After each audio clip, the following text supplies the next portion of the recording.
नमस्कार, आप देख रहे हैं सिटी पोस्ट लाइव। मैं हूं रिया रजक।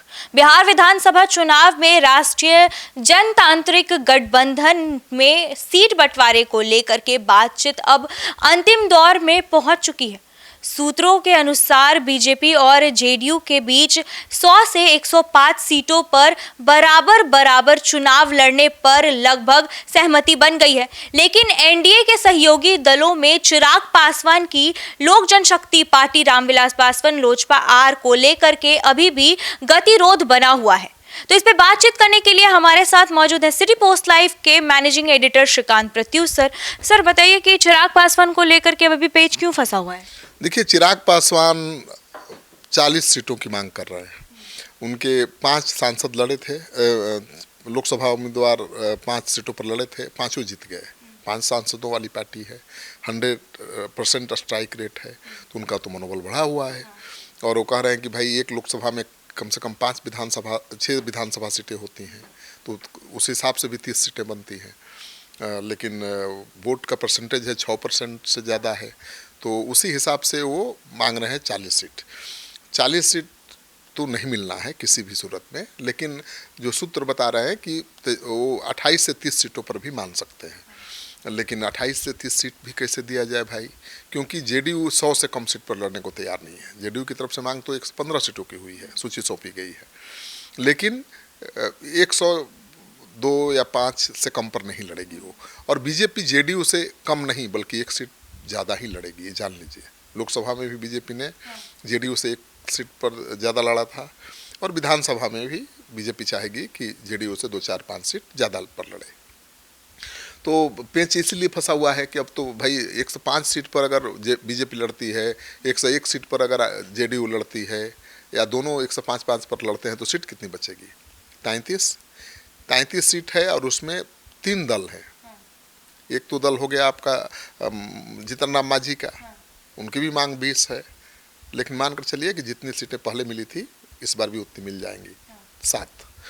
उपेंद्र कुशवाहा भी जीतन राम मांझी से कम सीटों पर मानेंगे नहीं, और कुशवाहा समाज के बड़े नेता हैं, उनको नाराज करने का जोखिम बीजेपी लेगी नहीं, क्योंकि पिछले चुनाव में कुशवाहा समाज ने अपना तेवर दिखा दिया है, तो उनको भी 7 सीट देना ही पड़ेगा। तो 14 सीट तो इधर चला गया, 33 सीट बच ही रही थी, तो बचेंगे कितने सीट? 19 सीट। तो 19 से 20 सीटें बच रही हैं, यही ना? उससे खुश नहीं, कैसे खुश होंगे, क्योंकि अभी उतनी भी सीटें नहीं बच रही हैं। अभी आईपी गुप्ता हैं, ठीक है, वो अपनी पार्टी बना चुके हैं, और गांधी मैदान को भर करके उन्होंने अपनी ताकत दिखा दी है। तो महागठबंधन एनडीए दोनों दलों के बड़े नेता उनके संपर्क में हैं। महागठबंधन की तरफ से राहुल गांधी सीधे उनसे बात कर रहे हैं, और अमित शाह एनडीए की तरफ से बात कर रहे हैं, और मुझसे जो उनकी बातचीत हुई है वो एनडीए के साथ जाना पसंद करते हैं, ठीक है ना? क्योंकि एनडीए के साथ जाएंगे तो उनकी जो मांगे हैं आरक्षण से संबंधित, उस पर भी विचार करने का आश्वासन मिल सकता है, और साथ में केंद्र में सरकार है, बिहार में भी सरकार है, तो बहुत कुछ मिल सकता है। तो उन्होंने कहा कि भाई हम एनडीए के साथ जाएंगे तो 5 सीट पर भी जा सकते हैं, लेकिन महागठबंधन में 5 सीट पर नहीं बात बनेगी। वहाँ जाऊँगा तो अपनी ताकत के हिसाब से सीट मांगूंगा, मतलब मुकेश सहनी जितना मांग रहे हैं उतना मांगेंगे वो।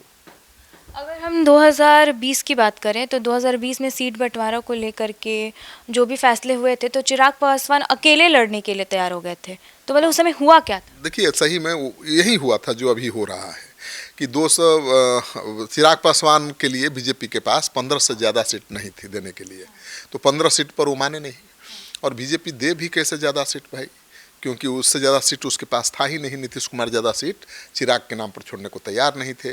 जेडीयू 115 सीटों पर चुनाव लड़ा था, और इस चुनाव में भी 115 पर ही अड़ा हुआ है जेडीयू। तो 115 जेडीयू लड़ा, 110 सीटों पर बीजेपी लड़ी थी, लेकिन बीजेपी ने वीआईपी पार्टी को अपने हिस्से की 11 सीट दे दी थी, मतलब 99 सीट पर लड़ी थी बीजेपी, बाकी 11 सीटें मुकेश सहनी को दे दी थी। इस बार भी आईपी गुप्ता आएंगे एनडीए में तो बीजेपी के कारण आएंगे, और बीजेपी को अपने ही हिस्से से सीट देनी पड़ेगी। तो बीजेपी चाहती है कि जेडीयू से ज़्यादा सीटों पर लड़े, लेकिन ये बात तभी बनेगी जब जेडीयू नीचे खिसकने को तैयार हो। तो आईपी गुप्ता से बातचीत चल रही है, और मुझे लगता है कि जब 15 से ज़्यादा सीट नहीं दे पाई बीजेपी, तो उन्होंने एनडीए में रहते हुए जेडीयू के सीटों पर अपना उम्मीदवार खड़ा कर दिया। 135 सीटों पर उनकी पार्टी चुनाव लड़ी थी और जान लीजिए कि बहुत नुकसान किया था। उस चुनाव में बीजेपी ने 74 सीटें जीती थी क्योंकि उसके खिलाफ उम्मीदवार चिराग ने नहीं दिया था और जेडीयू के हर सीट पर उम्मीदवार दे दिया तो जेडीयू 43 पर सिमट गई। तो जेडीयू को सबसे ज़्यादा प्रभावित किया था, नुकसान पहुंचाया था और उसी कारण नीतीश कुमार नाराज होकर बीजेपी का साथ छोड़ दिए थे कि बीजेपी ने ही उनको प्लांट किया, उनको लगा और उसने जानबूझ के हरवाया चिराग को आगे करके, तो छोड़ दिया था। अब फिर वो एनडीए के साथ हैं, चिराग पासवान भी एनडीए के साथ हैं। तो अब देखना यह है कि नीतीश कुमार इस बार कितनी सीटें छोड़ते हैं चिराग के लिए। चिराग की मांग तो तभी पूरी होगी ना जब नीतीश कुमार भी कुछ कम सीट लेने के लिए तैयार हो जाएं, बीजेपी भी कुछ कम ले और तब बाकी सहयोगी दलों के खाते में जितनी सीटें चाहिए जाएंगी। तो 135 सीटों पर चुनाव लड़ा था लेकिन जीते थे केवल एक सीट, बेगूसराय की मटिहानी सीट, और वो भी विधायक भाग गया, नीतीश कुमार के साथ चल गया और 64 सीटों पर तीसरे स्थान पर उनकी पार्टी रही थी। लेकिन वहाँ मिले वोट, जो वोट मिले थे एलजेपी को, अगर वो वोट नहीं काटते चिराग पासवान तो उन सीटों पर जेडीयू जीत जाती। 2020 में लोकसभा चुनाव जीतने के बाद हौसला बुलंद हो गया चिराग पासवान का। क्या लगता है इस बार भी खेला खेल जाएंगे? हाँ बिल्कुल, हौसला तो बुलंद है लेकिन इस बार वो रिस्क नहीं लेंगे क्योंकि पिछली बार देख चुके हैं कि भाई एक सीट जीते, 135 सीट पर लड़े, एक ही सीट जीत पाए, तो फायदा क्या है। अभी तो लड़ेंगे तो एनडीए छोड़ना पड़ेगा, केंद्र में वो मंत्री हैं, 5 सांसदों वाली पार्टी है और उसमें भी कई सांसद ऐसे हैं जो या तो नीतीश कुमार के करीबी हैं या बीजेपी के हैं या बीजेपी के प्रभाव में हैं, तो वो छोड़ेंगे तो पार्टी टूटने का भी डर है, तो और केंद्र में मंत्री पद खोने का भी, तो वो छोड़ेंगे तो नहीं, लेकिन अब 15 सीट पर भी नहीं मानेंगे, ये तो तय है। तो मानकर चलिए कि चिराग पासवान को 20 से 22 सीटें मिल सकती हैं, ठीक है। नीतीश कुमार थोड़ा नीचे आएंगे, बीजेपी अपने हिस्से से आईपी गुप्ता को कुछ सीट दे देगी, चिराग पासवान भी नीचे आएंगे, 40 की मांग है, वो 20-22 तक आ सकते हैं। बदले में एक राज्यसभा की सीट मिल सकती है जो 6 विधानसभा सीटों के बराबर है। जो 22 सीट भी मिला, अच्छे एक राज्यसभा मिल गया तो 28 सीट हो गया, एक एमएलसी मिल जाएगा, 29 हो जाएगा, तो उनका मान सम्मान भी रह जाएगा, वो रह भी जाएंगे। लेकिन अगर केवल चाहेगी बीजेपी की 20 सीट दे के चिराग को हम तो नहीं होने वाले हैं।